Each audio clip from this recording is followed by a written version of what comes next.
The past 37 years of extraordinary contributions to CDC and public health, there's just one thing to say. It's all about Steve.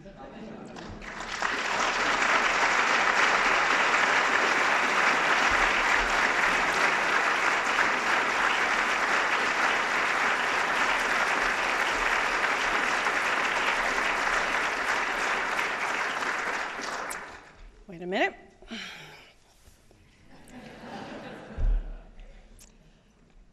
Good morning. So much to say, and only 4 minutes. I'll start by saying Steve Thacker is my role model for 15 years of a hardworking, dedicated, caring supervisor. In fact, he is one of those rare people who can function both as a supervisor and a mentor. He can keep you on task and take you to task, but he also takes the time to get to know you, sets a high bar so that you strive to do better, and looks out for opportunities for you. While incredibly focused and prolific, he always takes the time to give feedback, quickly returning marked up documents within a day and squeezing you in for discussion. He is often the only person to answer my emails late at night, as well as first thing in the morning. We've had our disagreements, but at the end of the day, there is mutual respect and learning on both sides. I feel that Steve trusts and relies on me, and that always makes me want to live up to his expectations. Steve is both a noun, Dr. Thacker, and a verb, to Thacker, or to be Thackered. What does that mean? Well, Steve practices management by walking around, and he really gets to know the staff while sharing his love of girls' basketball, movies, books. Sometimes you just can't stop him from talking. If Steve catches you in your office making you late for another meeting, no excuse is necessary. You merely shrug and say affectionately, "I was Thackered." He walks around because he cares. When he hears about health troubles among our staff, he always says to me, "Keep me posted," and he means it. He later asks for updates about that person. One of my most memorable work trips was our first ever trip together to Kenya in 2007.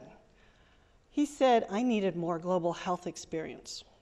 On the other hand, I had so much fun learning more about Steve. I was totally Thackered. In fact, at night, I had to hint heavily that it was time to go to bed. I learned a lot on that trip. First, Steve's secret to productivity. He was on email all the time, including while on the exercise cycle. To my staff, you can blame Steve for the early morning emails you get from me on the elliptical ever since that trip. At first, I didn't turn on my BlackBerry, and in fact, I tried to get him to stop. At noon in Kenya, midnight in Atlanta, I said, "Steve, the only one who emails you at this hour is sitting right here." Finally, I gave up and turned on my BlackBerry, just in time for him, as it turns out. We left a nice hotel in Nairobi to go to a dump in Kisumu. Our first night in Kisumu, from the hotel room next door, he sends me an email. "Do you have shampoo?"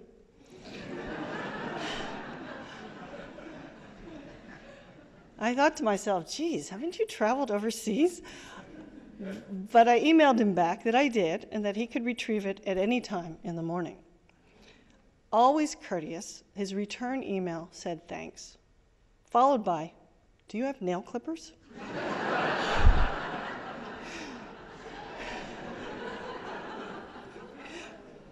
He borrowed the nail clippers again a year later on our next trip to Guatemala. When we initially planned to go to South Africa a year after that, I bought a new pair of nail clippers that I planned to give him when we landed. When we left Kenya that trip, after working all day, Steve changed, and he accidentally left his wallet in the slacks that he put in his checked suitcase. I was stunned at his composure, given his wallet and credit cards were in an unlocked suitcase, now going across the ocean. Then I realized he was so calm because he knew I now had to cover his food and his gifts for his family in the Nairobi and Amsterdam airports. So he claimed that he took me because he thought I needed more global health experience in my career. But I decided that I was really there as a highly paid assistant. But I thought that was the ultimate compliment, that he felt comfortable relying on me. I'm sorry Steve couldn't be here today. Please do tell him about this incredible audience. I know that this is being webcast to Pennsylvania Health Department, as well as many health departments around the country and around the world. And my message to Steve is that I am still working on being even a fraction as beloved and as productive as you, Steve. And the appointments that I now make myself to mentor EIS officers and graduates are inspired by you. I miss having you around the office. You have definitely spoiled me for my next boss, Steve. Thank you, Steve.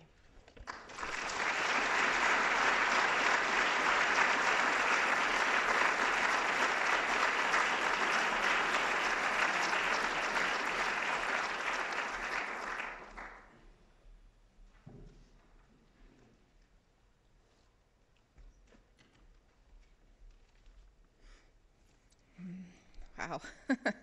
Good morning. I feel like I'm in school. Everybody's responding. I'm gonna try and not cry during this, see how this goes.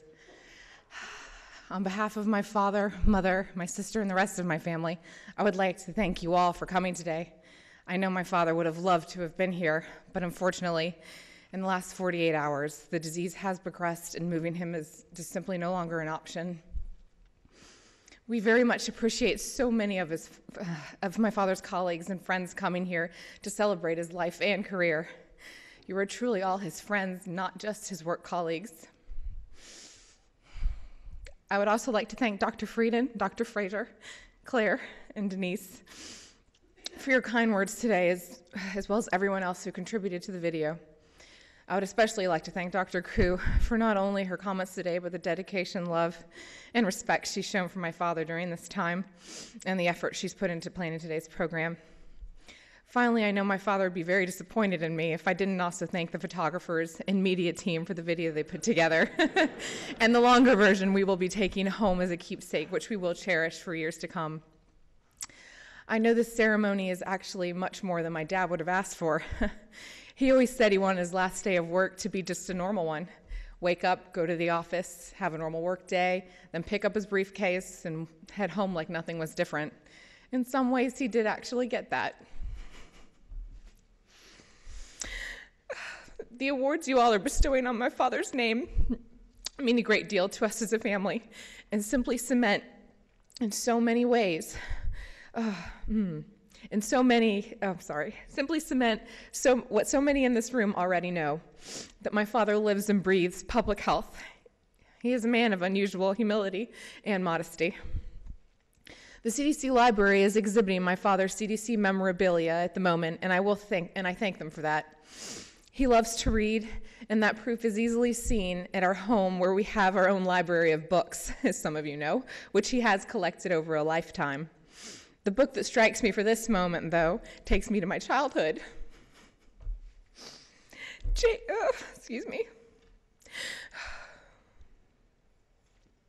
J.M. Barrie's Peter Pan.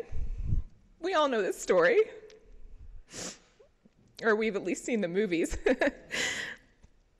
At the very end of the story, after all those adventures and the lessons learned, Peter says, "To live will be an awfully big adventure." And my dad has certainly lived. His adventures in research and travel allowed him to be a brilliant epidemiologist. And while his personal exploits, which include his love of family, basketball, baseball, the movies, music, and books, allowed him to still remain young at heart. For the last 2 months, I've read your letters, emails, cards, and heard how he's influenced you. It's been quite amazing and emotional. I know he is a great teacher, mentor, friend, and colleague. It makes me proud to know that he has given so many of you a chance to pursue your dreams through the EIS program, his EIS program, which he loves so dearly and has put his heart and soul into. I remember each year the countless hours he would spend looking for that uniqueness in each applicant, making sure not to overlook anything, even unique hobbies like violinist or ice skater or circus performer. It may not have always been easy, but he did fiercely protect this agency. He loves this country and was proud to serve. He knows you're going to continue to do amazing work. And please know that even when it gets challenging, just hold steadfast, think things through, and be patient as he would. My father's enduring love for the work that is done here is what should be remembered. He has faith in each of you. He has taught many of you. Many of you have asked, how do I say thank you? Well, that's simple. Keep doing great work. Do your job. My father had so much more to give. But if we could achieve any part of what he had accomplished, if we could influence and shape the world only a fraction as much as he tried to do, this world would be a far better place. I know you all have the tools to do this, and I believe my father has provided many of you with the inspiration to continue his legacy with good science and research, fighting social inequalities, showing a little humility and great compassion towards others, and simply making this world a healthier place. Thank you.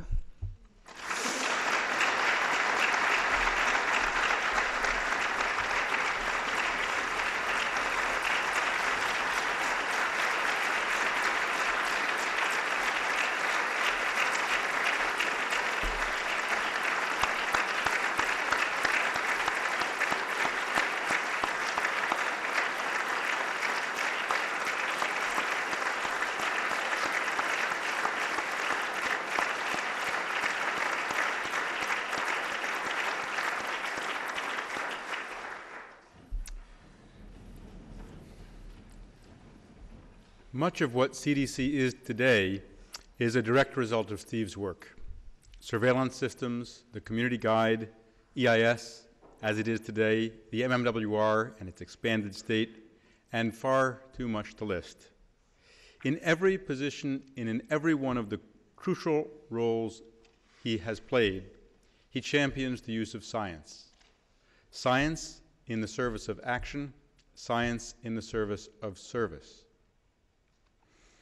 He's also been a key driver in workforce development issues and in the use of science to improve our ability to train people. Mentorship has been a constant in Steve's career, and many of us would not be here if it were not for Steve. Even more of us wouldn't be able to do our work as well if it were not for Steve's work. I want to make a few announcements. Last week, Steve was awarded the Surgeon General's Medallion. It was wonderful to have Steve and the family here with Regina Benjamin, the Surgeon General, and I think I saw Steve's face glowing with happiness. I think also that this, because it is the highest award to be issued at the sole discretion of the Surgeon General, is a great tribute from the Public Health Service to someone for whom the Public Health Service really was about public health service, is about public health service. So please join me in congratulating Steve on this highest of honors.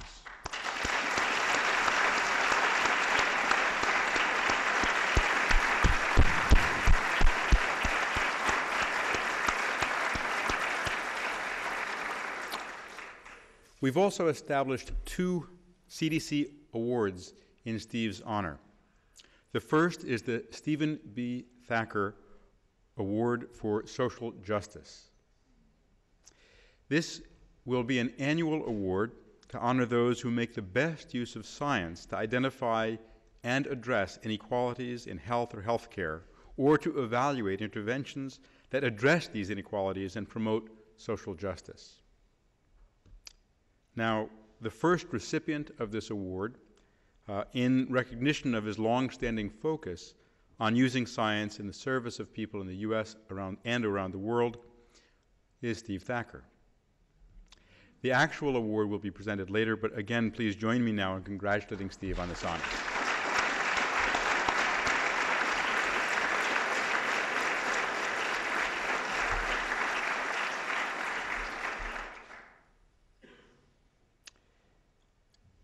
EIS Conference is a very special event, as I think everyone here knows.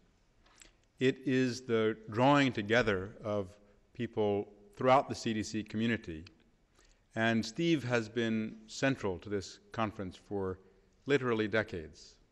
And therefore, this year, and for every year from now on, the opening session of the EIS Conference will be the Thacker opening session, named after Steve as a tribute.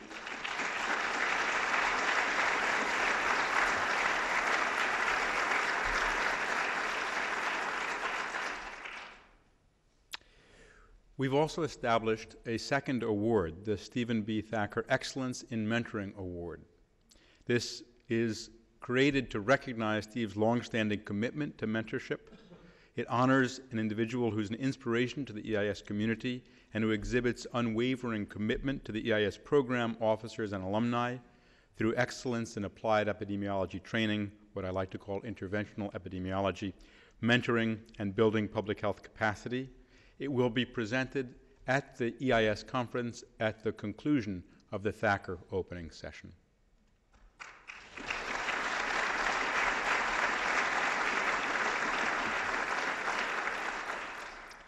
As Maria mentioned, the library has an exhibit honoring Steve. It has information, exhibits, cartoons, publications, mementos on loan from the CDC library or from the family, many of which never before exhibited. It'll remain there until after EIS week. Feel free to swing by and see it. I hope you have a chance to spend some time looking at it. I want to thank you again for being with us today as we celebrate and recognize Steve and his service to CDC and public health. Regardless of where Steve is, he is here to serve. Please join us in the reception outside of the auditorium immediately following. Thank you.